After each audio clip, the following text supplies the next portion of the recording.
Lionel Messi. Du FC Barcelone à la sélection argentine, il nous a prouvé qu'il faisait partie des légendes du football. Mais malgré cela, il y a des gens qui ne le supportent pas. Parce qu'il paraît antipathique, il n'a pas l'air sympa, il a toujours le visage fermé. Et si toi aussi tu fais partie de ces gens qui, dans le fond, détestent Lionel Messi, alors, regarde ça.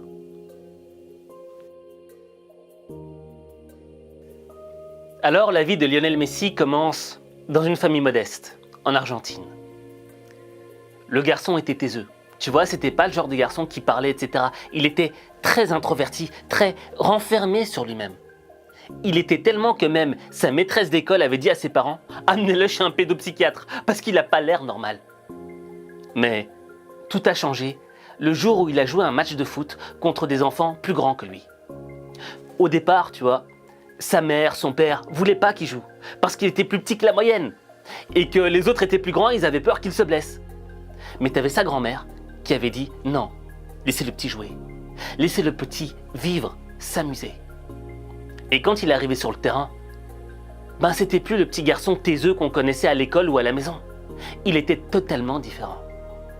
C'était une machine. Et donc, quand on a vu ça, avec les années, il a commencé à être convoité par différents clubs en Argentine, malgré son jeune âge. Et on voyait qu'il avait un talent exceptionnel. Mais malgré cela, il a rencontré une première épreuve. Une épreuve qu'il n'a pas choisie, mais qui lui est tombée dessus comme cela. Il avait un problème de santé, un problème grave. Au fait, Lionel Messi rencontrait des difficultés au niveau de ses hormones de croissance. Le médecin avait expliqué à ses parents que lorsqu'il deviendrait adulte, il ne dépasserait pas la taille de 1,50 m.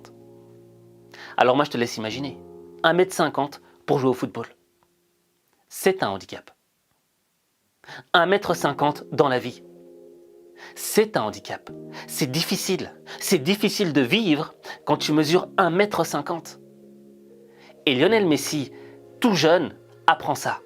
Il apprend qu'il va peut-être pas grandir comme les autres, qu'il va rester petit. Et lui, il a une passion pour le football.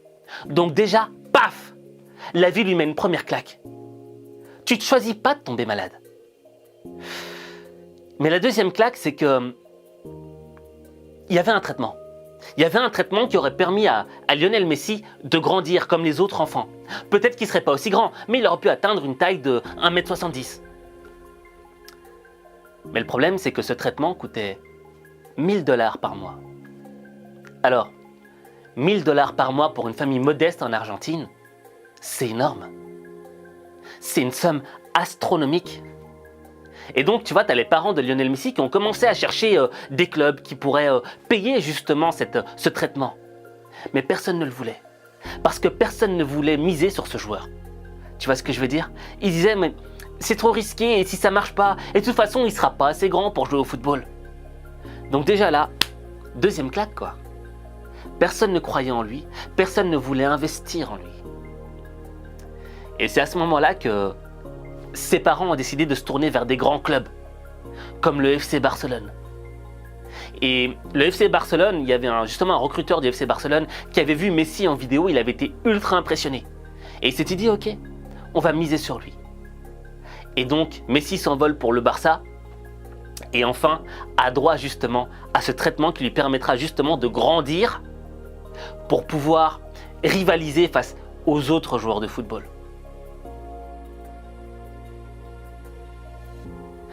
Alors ici, on va faire une pause.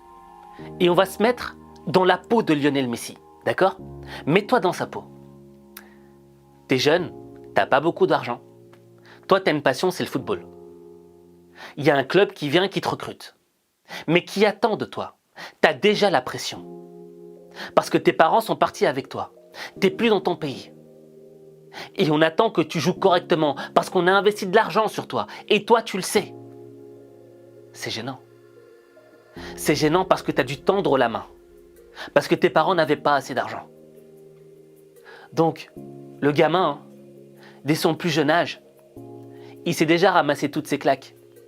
Et tu vois, moi quand je regarde Messi aujourd'hui, c'est un gars qui parle pas beaucoup, c'est un gars qui est assez introverti, qui est assez renfermé sur lui-même. Mais il est renfermé sur lui-même avec toutes ces histoires qui l'habitent. Tu vois ce que je veux dire? Gamin, il a vu ça. Gamin, il s'est pris ses claques. Mais il a décidé de prendre ses responsabilités dès le plus jeune âge. Et de donner ce qu'il avait pour réussir. De se donner les moyens pour réussir. Et finalement, au FC Barcelone, dans la phase de jeunesse, la Masia, l'école des jeunes pour le FC Barcelone, il a réussi. Et il est parvenu à monter en équipe première.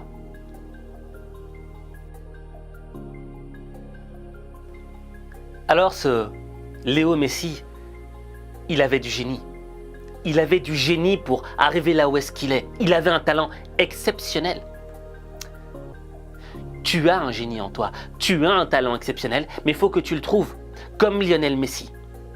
Tu sais, dans la vie, tu vas toujours avoir des gens qui vont te dire « T'es nul, t'es pas assez bon, dirige-toi vers ce truc, ce sera facile pour toi. » Les gens vont toujours te sous-estimer, tu vois, parce qu'ils vont te regarder en surface. Parce que personne n'est capable de voir ce génie, ce talent, cette beauté, ce trésor caché au fond de toi-même. Il n'y a que toi qui peux le trouver. Tu vois, moi je prends toujours cet exemple d'un dauphin. Est-ce que tu t'imagines prendre un dauphin, le sortir de l'eau et lui dire « Allez, vas-y, grimpe cet arbre. Allez, vas-y, monte les escaliers. » Il va pas le faire, le dauphin. Il est trop nul. Hors de l'eau, le dauphin, c'est zéro. D'accord? Il vaut rien. Il sait rien faire. Mais un dauphin dans l'eau, c'est exceptionnel. Il te fait des sauts de 3 à 4 mètres. Il te fait des pirouettes. Je veux dire, un dauphin dans l'eau, il a un talent exceptionnel. Pourquoi? Parce que son domaine, c'est pas la terre ferme, c'est l'eau. Et nous, on a chacun un domaine. Et parfois, on est coincé dans des domaines qu'on n'aime pas, qui ne nous correspondent pas, et on voit qu'on est nul. Pourquoi? Parce que notre génie n'est pas destiné à ce domaine. Lionel Messi, quand sa prof dit à ses parents « Mais allez voir un pédopsychiatre », pourquoi? Parce qu'il a l'air bizarre, parce qu'il a l'air différent, c'est peut-être un demeuré. C'est ça qu'elle se dit. Et tout le monde autour de Messi, tous les gens qui le regardent le trouvent bizarre, parce qu'il ne parle pas comme les autres enfants, parce qu'il est différent. Mais cette différence ne veut pas dire que t'es plus mauvais par rapport aux autres, tu vois? Ta différence, elle veut dire que t'es bon pour un certain domaine, que t'as peut-être pas encore trouvé.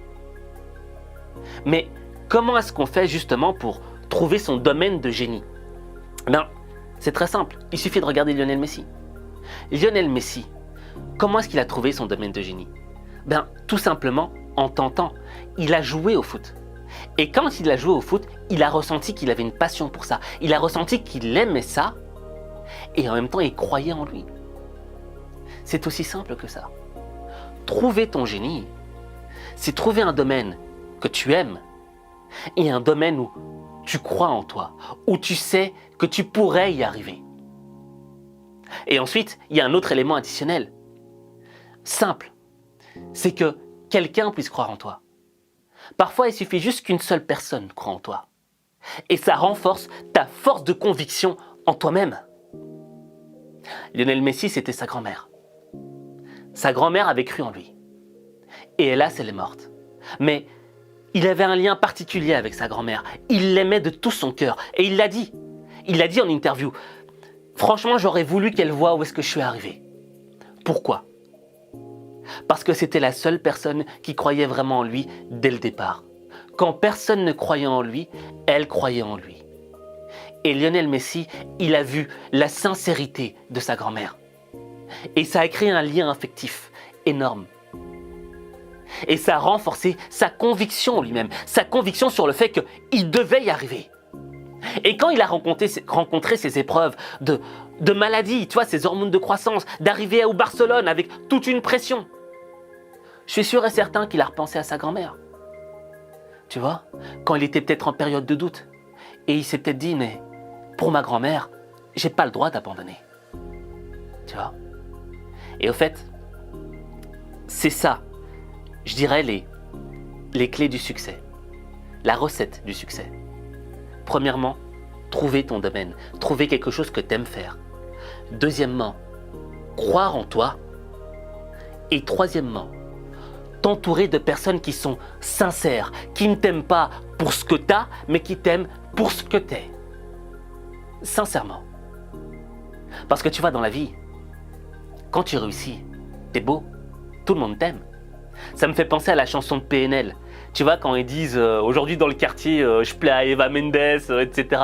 Ben oui, parce que quand tu réussis, les gens te trouvent beau, tout le monde va être autour de toi.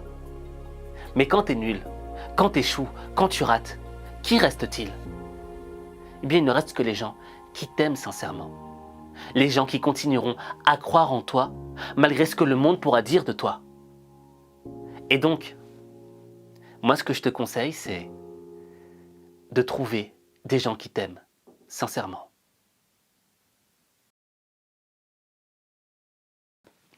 Alors, avoir du génie, trouver son talent, trouver le domaine où est-ce que l'on est exceptionnel, c'est superbe.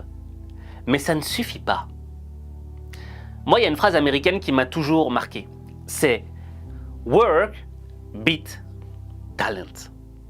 C'est-à-dire que le travail bat le talent. Et dans le monde du football, on en a vu passer des talents, des étoiles filantes, des gens qu'on pensait exceptionnels, mais après, au bout de leur carrière, on a vu qu'ils sont arrivés nulle part. Et ça fait mal. Moi, par exemple, il y avait un joueur exceptionnel que, franchement, j'admirais. C'était le Brésilien Adriano. Mais ce mec, c'était un buffle. Tu ne pouvais pas l'arrêter sur le terrain. Il faisait des choses exceptionnelles. Mais à un moment de sa carrière, il y a un truc qui a basculé. C'était plus le même. Et il a commencé à régresser, à devenir de moins en moins bon. Et paf, le talent s'est envolé. Une étoile filante.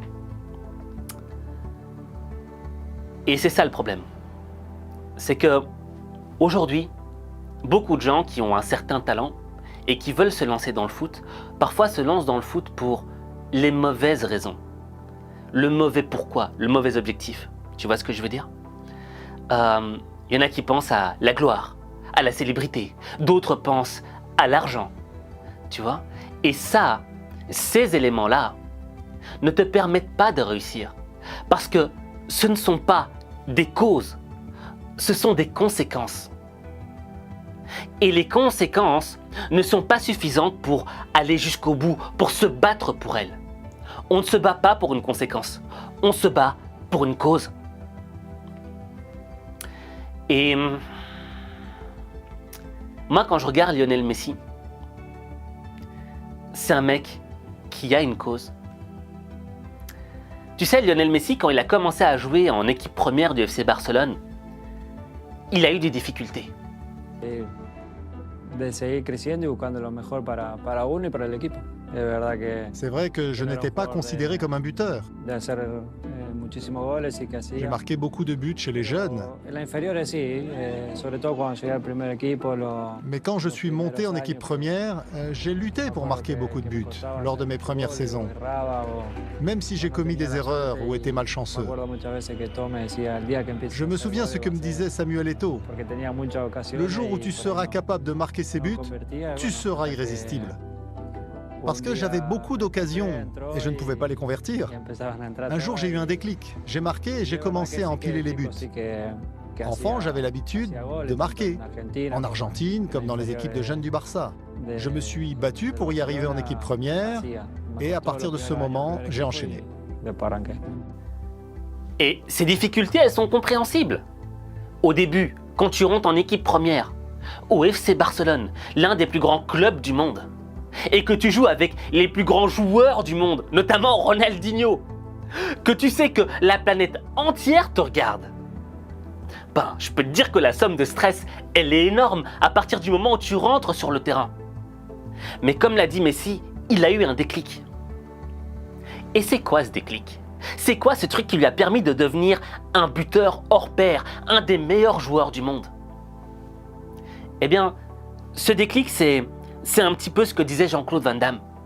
Tu vois, les médias français se sont beaucoup moqués de Jean-Claude Van Damme. Mais à un moment, il disait un truc super intéressant. Se couper des bruits du monde et se recentrer sur toi-même. Le meilleur conseil que je puisse donner à quelqu'un pour réussir dans le monde du cinéma,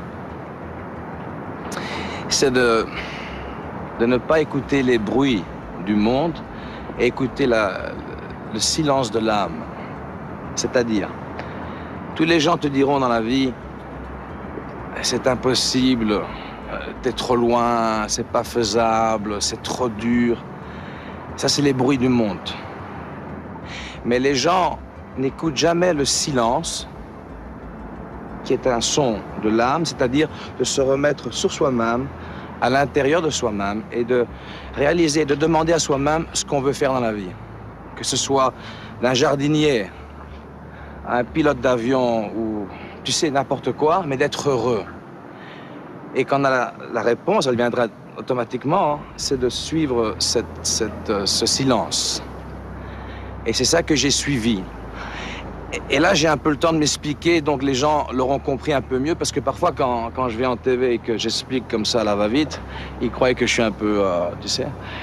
Et tu vois, bien qu'il y ait des gens qui se soient moqués de Jean-Claude Van Damme, quand tu écoutes avec une oreille attentive, tu sais que ce que dit ce mec est totalement vrai.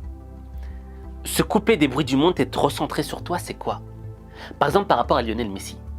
Lionel Messi, à partir du moment où il a eu le déclic, c'est quand il a compris que la pression extérieure, le public, le reste, ne lui permettrait pas de réussir. Ce qui lui permettrait de marquer des buts, c'est quoi?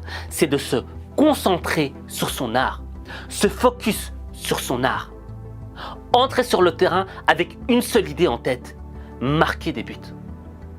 C'est un petit peu comme à l'époque du grand empire romain, quand il y avait des combats de gladiateurs dans les arènes. Le gladiateur, lorsqu'il rentrait sur l'arène, il n'était pas focus sur le public. Il n'était pas concentré sur les dirigeants. Il était concentré sur le combat. Parce qu'il savait très bien que lorsqu'il rentrait sur l'arène, il était possible qu'il n'en ressorte pas vivant. Alors, mets-toi à la place d'un gladiateur. Tu rentres dans l'arène, mais tu sais que tu pourrais y laisser ta peau. Parce qu'il y a d'autres mecs là qui se battent aussi pour leur peau. T'es concentré sur quoi? Sur le public? Sur les critiques du public? Sur ce qu'on va dire de toi? Non. Tu te concentres sur ta vie. Tu vas tout donner pour te battre pour ta vie. Et quand tu vas t'entraîner, tu vas faire en sorte d'être le plus fort pour remporter la victoire et sauver ta peau. Et Lionel Messi, quand tu le vois avec ce talent exceptionnel sur ce terrain, c'est pas juste dû à son talent, c'est également lié à son travail. Le mec, c'est un expert du football. Avant d'entrer sur un terrain, avant d'aller dans un match, il a étudié l'équipe adverse. Il a étudié ses faiblesses. Il a étudié comment s'améliorer dans le temps. Mon évolution physique, oui, je l'ai sentie par rapport à mes débuts, mais je crois que c'est inévitable. Notre physique, notre corps change au fur et à mesure qu'on évolue en tant que joueur. On se développe d'un point de vue personnel et sur le plan physique en parallèle.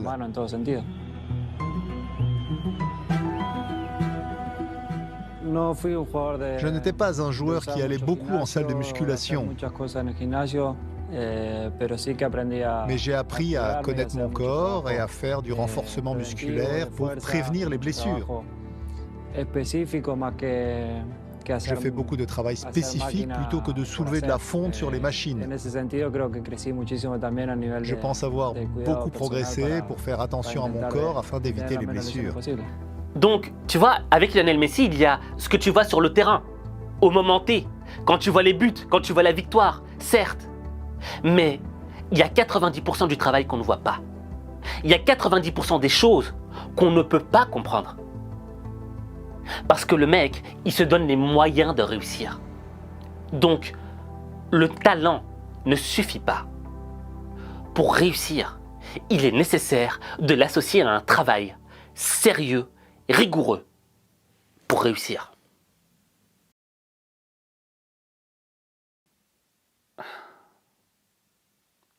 Bon, maintenant j'ai quelque chose à te demander. Je sais que dans ta vie, on t'a fait croire que tu étais nul, que tu n'arriverais à rien faire de ta vie, que à ton âge, tu aurais dû faire mieux, que tu es loin. Bref, je sais qu'on a peut-être tout fait pour te casser. Et moi, ça m'énerve. Je te jure, ça m'énerve.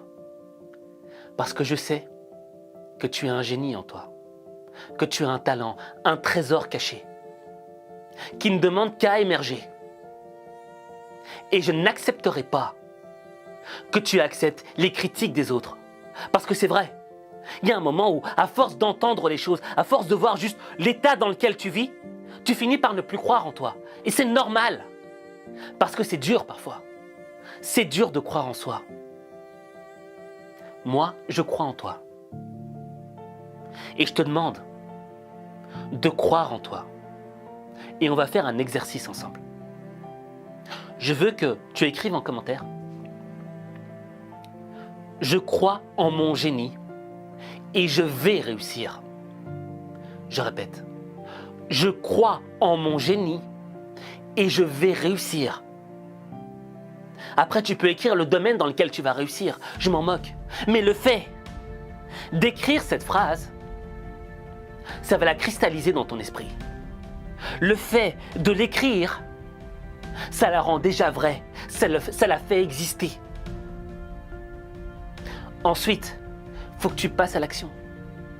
Il faut que tu cherches ton génie. Il faut que tu cherches le domaine que tu aimes. Peut-être que tu ne vas pas le trouver comme ça en un coup. Mais il faut que tu essayes plusieurs choses. D'accord ? Mais ne reste pas coincé dans ta chambre, dans le fond de ton lit, à croire que les choses vont tomber sur toi-même. Ça ne viendra pas de par soi-même. Il faut que tu ailles chercher les choses. Personne ne te donnera ce que tu cherches. Il faut que tu ailles le prendre. Mais il faut que tu crois en toi, un minimum. Tu sais, il y a une citation qui dit « Un voyage de 1000 lieues commence toujours par un premier pas. Devenir un champion commence toujours par un premier pas. Atteindre ses rêves commence toujours par un premier pas. Et quelle que soit la taille de ce premier pas, on s'en moque. Ce qui compte, c'est de faire un premier pas. Même s'il est tout petit. Fais ce premier pas. Et commence à croire en toi. Parce que j'aurais beau croire en toi, ça ne suffit pas. Le premier déclic, la première clé de la réussite, c'est de te dire, tu es peut-être capable de le faire. Et ensuite, tu repenseras, tu diras, ouais mais attends, H5 il croit en moi. Et quand tu auras des moments de doute, tu reprendras cette vidéo, tu reliras ton commentaire, tu reverras la vie de Messi et tu recommenceras à croire en toi. Parce qu'il y aura des moments de doute, parce qu'il y aura des moments où tu auras difficile à croire en toi. Moi-même, j'ai constamment des moments de doute. Tu crois quoi ? Tu penses que je suis toujours au top ?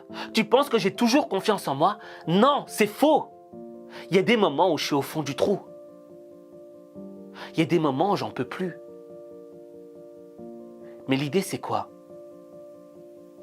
C'est pas de rester coincé en enfer. Parce que l'enfer n'est pas fait pour que tu y restes. L'enfer est fait pour que tu le traverses. Et donc, traverser l'enfer, c'est déjà faire un premier pas pour changer ta vie. Et ta vie, il n'y a que toi qui peux la changer. Il n'y a que toi.